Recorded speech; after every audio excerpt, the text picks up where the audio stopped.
Hello everyone, welcome back to Enjoy Cooking. আশা করছি ভালো আছেন। যখন হাতের কাছে কিছুই থাকে না বাট মজার কিছু খেতে ইচ্ছা করে, সেই রকম একটা রেসিপি নিয়ে হাজির হয়ে গেছি। আজকে করে দেখাবো একদমই সহজ চিংড়ির একটা মজাদার কারি। খুবই ইয়ামি হয় খেতে, আশা করছি আপনাদের ভালো লাগবে। প্রথমে একটা ফ্রাই প্যানে কিছুটা তেল নিয়ে নিয়েছি, তার মধ্যে দিয়েছি হচ্ছে পেঁয়াজ কুচি, সাথে দিয়েছি রসুন বাটা আর কাঁচামরিচ দিয়েছিলাম কয়েকটা।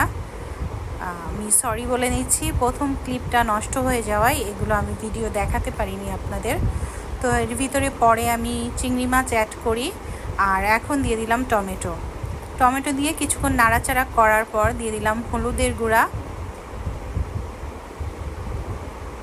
এখন দিয়ে দিচ্ছি স্বাদ মতো মরিচের গুঁড়া।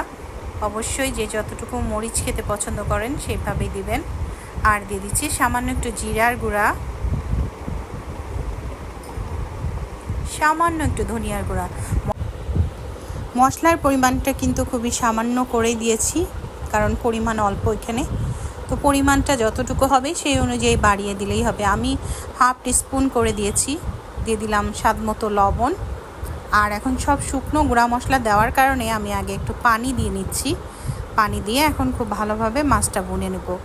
এভাবে কিছুক্ষণ ভুনা করে টমেটোটা হালকা একটু নরম হয়ে আসলে নামিয়ে নিলেই হয়ে যাবে গরম গরম মজাদার চিংড়ি মাছ ভুনা।